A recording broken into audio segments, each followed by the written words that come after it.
Headlines आपने जानी, bulletin का बाकायदा आगाज करेंगे। सबसे पहले आपको बताते चले कि मेलसी में थाना करमपुर पुलिस ने डकैती की नीयत से मौजूद मुजरिम इश्तिहारी समेत डकैत गैंग के 6 अरकान को गिरफ्तार कर लिया। मुलजमान से 6 अदद नाजायज असलहा और जेर इस्तेमाल कार भी बरामद कर ली, जबकि मुलजमान को मुख्तलिफ वारदातों में शनाख्त परेड के लिए फौरी जेल भिजवा दिया गया। मेलसी में SHO थाना करमपुर फारूक रमजान ने टीम के हमरा कार्रवाई करते हुए डकैत गैंग के 6 अरकान को गिरफ्तार करके 6 अदद नाजायज असला बरामद करके वारदात नाकाम बना दी, जबकि मुलजमान के जेर इस्तेमाल कार भी बरामद कर ली। दौरान इब्तदाई तफ्तीश मुलजमान ने मुतअद्दिद संगीन वारदातों का इंकशाफ भी किया।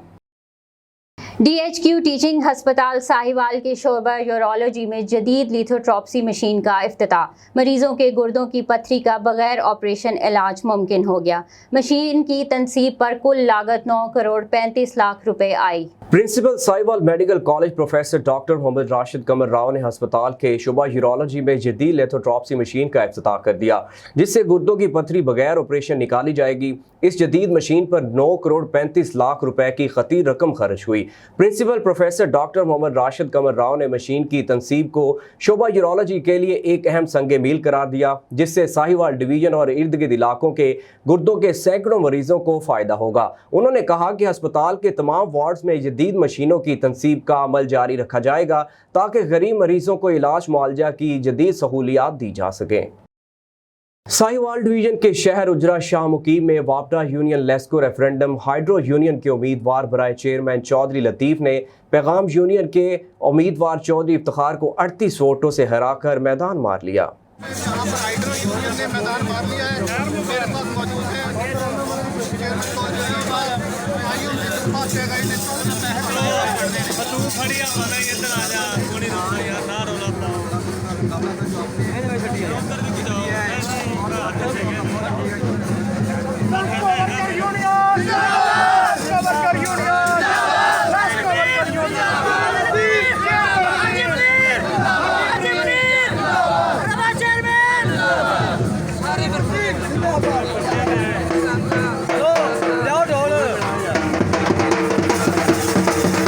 नामजद उम्मीदवार हल्का शर्की बाग जावेद खलील अब्बासी की अपने इलेक्शन ऑफिस के इफ्तिताह के बाद प्रेस कॉन्फ्रेंस। इस मौके पर चेयरमैन पार्लिमानी बोर्ड मुस्लिम कॉन्फ्रेंस राजा यासीन भी मौजूद थे। मीडिया से गुफ्तगू करते हुए मुस्लिम कॉन्फ्रेंस आज़ाद कश्मीर के नामजद उम्मीदवार कानून सांस असम्बली हल्का शर्की बाग सरदार जावेद खलील अब्बासी का कहना था कि मैं अल्लाह का शुक्र अदा करता हूँ जिसने मुझे अवाम की खिदमत के लिए मामूर किया। मेरे ख़ानदान की पार्टी से देर पा खिदमत के सिले में पार्टी ने मुझे टिकट देकर नामजद किया। मुझे झंडी और काड़ी का शौक नहीं, बल्कि नाइंसाफ़ी, मेरिट की पामाली और करप्शन के खात्मे के लिए मैदान में उतरा हूँ। आज के प्लेटफॉर्म से अपने लोगों से गुजारिश करता हूँ कि खुदारा अपनी नस्लों का सौदा मत करें। हमारे हौसले जवां हैं और कागजात नामजदगी 18 जून को जमा करवाएंगे। मीडिया के हवाले से उनका कहना था कि आज के दौर में मीडिया ही वो वाहिद हथियार है जो पिसे हुए तबके की आवाज़ ऐवान इक़्तिदार तक पहुँचाए और कश्मीर की आज़ादी में अहम किरदार अदा कर सकता है। मारूफ यूट्यूबर का मुतासरा खानदानों के नाम पर वीडियोस बनाकर मुबैना तौर पर इमदादी रकूम हड़प करने का इंकशाफ। मुतासरा बेवा खवातीन फट पड़ी। मुतासरा खानदानों की मुतलका हुकाम से कार्रवाई और इमदाद वापस दिलवाने का मुतालबा। भक्कर से ताल्लुक रखने वाले मारूफ यूट्यूबर सिप्तैन औलक के मुतालिक मुतासरा खानदान मीडिया पर फट पड़े। मुतासरीन का कहना था कि सिप्तैन औलक इनके घर आया और इनकी इमदाद के हवाले से वीडियोस बनाई, और जब इमदाद आ गई तो इनके पास आकर कहा कि ये 1 लाख रुपए इमदाद है, आप मदद करने वालों का शुक्रिया अदा करें, और वीडियो के बाद हमें 10,000 रुपए दिए और बाकी बाद में देने का वादा किया। मुतासरा खातून रज़िया बीबी का कहना था कि इनकी बेटी की शादी के लिए उन्होंने अपने 7 साला बच्चे को ईंटों के भट्टे पर मुलाजिम रखवा कर उधार पैसे लिए और शादी की, और बाद में फिर सिप्तैन पैसे देने से मुकर गया, और जब पैसे मांगे जाएं तो वो धमकियां भी देता है। इसी तरह एक और मुतासरा अजीज़ बीबी ने बताया कि सिप्तैन ने इसके खस्ता हाल घर की वीडियो बनाई और फिर बाद में इसको 2,000 रुपए इमदाद दी। मुतासरीन और अवामी समाजी हलकों का कहना है कि ऐसे यूट्यूबर्स पर पाबंदी लगाई जाए ताकि आइंदा किसी मुस्तहिक को इस्तेमाल ना कर सकें। साको पता लगा है बे सिप्तैन औलाक बे गरीबां दी बहु मदद इमदाद करेंदा वद है। असा उन्दो दूसरा दफ़ा भाई काल करवाइए उन सारे ना राबता कीते असा को आका साड़ी बच्ची दी शादी ते आया है उतो लाख रुपया साड़ी बच्ची दी शादी वास्ते घेन आया है इतना जले साड़ी बच्ची दी शादी ते टोटल साकू 10,000 रुपया दिता भाई ये तुम्हारी बच्ची दे जहेज दा आया है। महकमा सेहत खैबर में सियासी मदाखलत नामंजूर। MPA बाड़ा शफीक आफरीदी महकमा सेहत में मदाखलत बंद करें। सियासी मदाखलत से महकमा सेहत तबाही की जानिब गामजन है। मज़ीद तफसीलात जानते हैं खैबर लंडी कोतल में अपने नुमाइंदे रिजवान शनवारी की इस रिपोर्ट में। खैबर पैरामेडिक्स एसोसिएशन यूनियन के सदर Mujibur Rahman Afridi paramedics association union members के हमरा डिस्ट्रिक्ट हेडक्वार्टर अस्पताल लंडी कोतल में एहतजाजी वाक़ के दौरान मीडिया के नुमाइंदों से बातचीत करते हुए कहा कि गुज़श्ता रोज़ तहसील बाड़ा में MNA और MPA की सियासी मुदाखलत की भरपूर मज़म्मत करते हैं। आए रोज़ अस्पतालों में सियासी मुदाखलत की वजह से हेल्थ सिस्टम को नुकसान हो रहा है, जिसकी पैरामेडिक्स यूनियन भरपूर मज़म्मत करती है और आला हुकाम से इसकी रोकथाम की अपील करते हैं। सदर मुजीबर रहमान अफरीदी ने कहा कि कल से एहतजाज भी होगा और अगर ये सिलसिला बंद ना किया गया तो तीनों तहसीलों में भरपूर एहतजाजी मुजाहरे करेंगे। Rizwan शनवारी MM5 news Landi कोतल। पाकिस्तान एक ज़राई मुल्क होने के साथ साथ फलों में भी दुनिया भर में मशहूर है। आम को फलों का बादशाह भी कहा जाता है। गोजरा में आम पककर तैयार हो चुके हैं और जायका में अपनी मिसाल आप हैं। इस हवाले से जानते हैं अपने ब्यूरो चीफ मियां ज़ैनुल आबिदीन से। जी आज हम ज़िला टोबा टैक्सिंग की तहसील गोजरा के एक गांव में मौजूद हैं। चक नंबर 241 गाबे में मौजूद हैं। यहाँ पर हम एक आम के बाग में मौजूद हैं। हमारे साथ एक ज़िम्मेदार किसान भाई मौजूद हैं। उनसे हम आम के बारे में जानेंगे, ये कितनी देर में पककर तैयार हो जाता है और ये इसकी कौन कौन सी इकसाम है। जी क्या नाम है आपका? जी अब्दुल रऊफ़। जी ये अब्दुल रऊफ़ साहब हमारे साथ मौजूद हैं। ये हमें एक आम के बारे में बताएंगे, इनकी कौन कौन सी इकसाम है और इसे पकने में कितना टाइम दरकार है। जी ये आम का दरख्त जो है जब हम लगाते हैं तकरीबन ये 5 साल के बाद फल देना शुरू होता है और ये फसल जो है तकरीबन 4 माह तक लगते हैं इसको पकने में। जब ये फसल लग जाती है उसके 4 माह बाद ये पकना शुरू हो जाता है और इसमें बहुत सारी अक़साम हैं, 50-60 से ज़्यादा अक़साम हैं, लेकिन हमारे पास जो है वो 6-7 अक़साम है। मिसाल के तौर पे चौंसा है, सफ़ेद चौंसा है जो बहुत अच्छी किस्म है, सबसे दुनिया में मशहूर है, लजीज़ है। चौंसा काला भी है और लंगड़ा है, दुशहरी है, मालदा है और बाकी किस्में काफ़ी सारी किस्में हैं हमारे पास भी, लेकिन सबसे ज़्यादा जो लजीज़ और अच्छा मीठा है वो चौंसा सफ़ेद है। जी जिस तरह आपको जो किसान भाई थे उन्होंने बताया कि जो आम की इकसाम तो काफ़ी ज़्यादा हैं, लेकिन जो सबसे अच्छे इकसाम के आम है वो चौंसा आम जिसका नाम है गिना जाता है, वो सबसे अच्छे इकसाम के आम है। हमारे साथ रुबैया चौधरी भी मौजूद हैं। ये हमें बताएंगे कि कौन सा आम खाने में ज़्यादा अच्छा है और कौन से आम की चटनी वगैरह बनती है। जी पहले तो बहुत शुक्रिया आपने मुझे ये मौका दिया, और सेकंड ये कि हमारे अगर पाकिस्तान में देखा जाए तो लंगड़ा आम और चौंसा आम बहुत फेमस हैं, और अगर मजाक के व्यूज़ में देखा जाए तो ये भी कहा जाता है लंगड़ा आम लंगड़ा होता है और चौंसा आम को बहुत मीठा आम भी कहा जाता है। आम फलों का बादशाह है और ये जब मार्केट में आता है ना तो पूरे शहर में एक शोर होता है, जी आम मार्केट में आ गया है। तो लोगों की ख्वाहिश होती है, कोशिश होती है कि जैसे ही आम मार्केट में आया है हम खाने के लिए ले आएँ। बच्चों की भी यही होती है कि आम ले आएँ, आम को ठंडा करके बहुत मज़े का लगता है खाने में, और चौंसा आम बहुत मीठा होता है। जी जिस तरह आपने रुबैया चौधरी की बात सुनी कि चौंसा आम जो है वो बहुत ज़्यादा मज़ेदार और मीठा होता है। समुंदरी में गर्मियों का ख़ास फल अंगूर पक कर तैयार हो गया। समुंदरी में लगे 6 इकसाम के अंगूर जायके में अपनी मिसाल आप हैं। मज़ीद जानते हैं सादिक रंधावा से जो इस वक्त अंगूर के बाग में मौजूद हैं। जी बिल्कुल, मैं इस वक्त समुद्री की एक ऐसी जगह पर मौजूद हूँ जहाँ एक बाग अंगूर का जो कि समुद्री की पहचान है। इस बाग में 6 अक़साम के अंगूर जो लगते हैं। इस हवाले से मेरे साथ अंगूर के बाग का मालिक मौजूद है, उनसे भी जानते हैं। जी सर, मुझे बताइएगा कि ये बाग में कितनी अक़साम के अंगूर लगते हैं और इनके कितना बाग आपने लगाया और इसकी क्या कास्ट आती है? इसमें 6 किस्म के अंगूर हैं जी, जिनका नाम है परलट है, किंग रूबी है, कार्डिनल है, शुगरा वन है, विट्रो ब्लैक है, सुल्तानिया सी है। ये 6 वैरायटी हैं हमारे पास। इस पे 6 लाख रुपया एकड़ पे खर्चा आता है लगाने के लिए 6 से 7 लाख रुपया, तो 3-4 साल में ये तैयार हो जाता है। अब ये मुकम्मल तैयार है। समुंदरी का सबसे बड़ा बाग ये है हमारा, 3 एकड़ पे मुश्तमिल है ये। अंगूर का बाग तहसील समुंदरी में और कोई नहीं है हमारे से अलावा। जी बिल्कुल, जैसे कि अंगूर के बाग के मालिक की आपने बात सुनी, उनका यही कहना है कि ये 1 एकड़ पे 6 से 7 लाख रुपए इनका खर्च आता है। लेकिन ये अंगूरों का बाग जो है 6 अक़साम पर मुश्तमिल है, जहाँ प्यारे-प्यारे बहुत सी मीठे अंगूर पाए जाते हैं। लेकिन ये समुंदरी की ये बाग, ये सिर्फ समुंदरी की बहुत बड़ी पहचान है।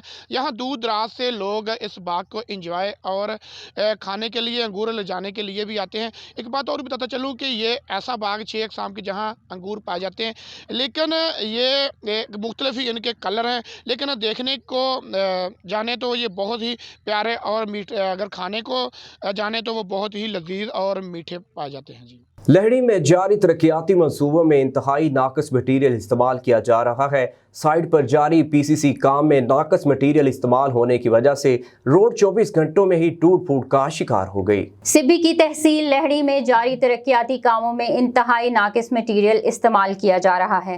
लहड़ी की गलियों में PCC रोड का काम जारी है। बनने वाले PCC रोड 24 घंटे भी न चल सकी। गधा रेडी और मोटरसाइकिल की आमदोरफ्त शुरू होते ही टूट फूट का शिकार हो गई। 24 घंटों में रोड टूटने से गरीब आवाम के टैक्स के लाखों रुपए करप्शन में डूब गए। तकरीबन 2 माह कबल लहड़ी की गलियों में बनने वाले टफ टाइल भी उखड़ गए। अवामी हलकों ने लहड़ी के तरक्याती कामों में की जाने वाली करप्शन पर बलोचिस्तान हाई कोर्ट से अज खुद नोटिस लेने और जिम्मेदार अफसरान के साथ साथ ठेकेदारों के खिलाफ कानूनी कार्रवाई करने और गरीब आवाम की टैक्स के करोड़ों रुपए रिकवर करके कौमी खजाने में जमा कराने की अपील की है। चिश्तियाँ के नवाहे इलाके बस्ती बोरा नहर शहर फरीद में 30 फुट चौड़ा शगाफ पड़ गया। शगाफ पड़ने से पानी नज़दीकी फसलों में दाखिल। आसपास खड़ी चावल और कपास की फसलें पानी में डूब गई। महकमा अनहार का अमला 2 घंटे गुजर जाने के बावजूद मौका पर न पहुंच सका। शगाफ मुसलसल बढ़ने से पानी करीबी आबादी में दाखिल होने का खदशा पैदा हो गया। नवाही इलाका बस्ती बोरा के करीब नहर शहर फरीद में 20 फीट चौड़ा शगाफ पड़ गया। शगाफ से पानी फसलों में दाखिल हो गया। अवाम अपनी मदद आप के तहत बंद बांधने में मसरूफ है। महकमा को इतला दिए जाने के बावजूद अभी तक ना तो कोई अमला मौका पर पहुंचा है, ना ही कोई मशीनरी मौका पर पहुंचाई जा सकी। पानी के बहाव और शगाफ में मुसलसल इजाफा होता जा रहा है। पानी के बहाव में नज़दीकी आबादी में पानी दाखिल होने का खदशा पैदा हो गया। शगाफ बढ़ने से आसपास खड़ी फसलें पानी में डूब चुकी हैं। अवाम ने आला हुकाम से फौरी इमदादी कार्रवाइयाँ शुरू करने का मुतालबा किया है। थाना सिटी पुलिस का एक्शन। मुख्तलिफ डकैतियों में मुलव्वस डकैत गैंग के सरगना समेत 5 डाकू गिरफ्तार। मुलजमान से लूटी गई 8 लाख रुपए की नकदी और नाजायज असला बरामद। चीचावतनी DSP सर्कल राना अकमर रसूल की सरबराही में थाना SHO सिटी एजाज असलम ने जदीद टेक्नोलॉजी की मदद से अवाम से लूट मार करने वाले 5 रुकनी डकैत गैंग को सरगना समेत गिरफ्तार करके अवाम से लूटी गई 8 लाख रुपए की नकदी और नाजायज असलहा बरामद कर लिया। मुलजमान से मजीद तफ्तीश जारी है, जबकि मुलजमान का ताल्लुक जिला पाकपतन से बताया जा रहा है। जैकबाबाद सिविल अस्पताल में सहूलियात का फुकदान। डॉक्टर्स अक्सर गायब। दूर दराज से आने वाले गरीब मरीज इलाज की सहूलियात से महरूम हैं। वार्ड में गंदे और टूटे फूटे बेड मौजूद। बिजली अक्सर बंद, पंखे भी खराब हैं। सिविल अस्पताल में कायम वार्ड में गंदगी और टूटे फूटे बेड मौजूद हैं, जहां पर आने वाले मरीजों को एडमिट किया जाता है। सख्त गर्मी के बावजूद वार्ड में बिजली भी मैसर नहीं, जबकि पंखे भी जले हुए हैं। मरीज हाथ वाले पंखे उठाकर खुद को गर्मी से बचाने में मजबूर हैं। मीरपुर माथीलो सिविल कोर्ट के तालुका बार के वकला सरापा एहतजाज। वकला बिरादरी ने एहतजाज करते हुए कहा है कि मीरपुर माथीलो मुतल्लिका बार की बिल्डिंग को 50 साल हो चुके हैं। अब ये बिल्डिंग हमारे ऊपर गिरने को आ गई है। कोई भी अफसोसनाक वाकया पेश आ सकता है।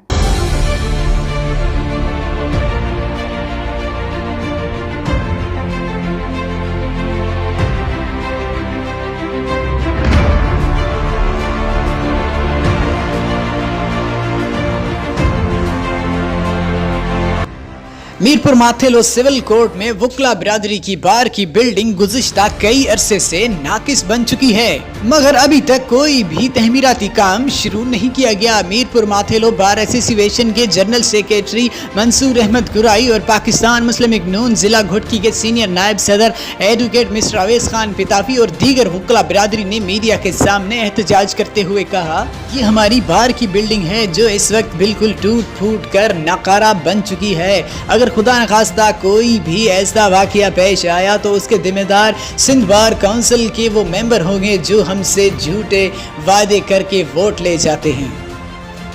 डेली वेजेस के मकाम पे हमारा यहाँ पे आम दरफ का काम है। अगर कोई भी हादसा पेश आ गया तो उसके जिम्मेदार सिंध बार काउंसिल के वो मेंबर हैं जो हमसे झूठे वादे करके हमसे वोट ले गए हैं। हम उनके ऊपर पेटिशंस भी दर्ज करेंगे और डायरेक्टली FIR भी कराएंगे, क्योंकि उन्होंने हमारे साथ फराड किया है और झूठा वादा करके हमसे वोट ले गए हैं।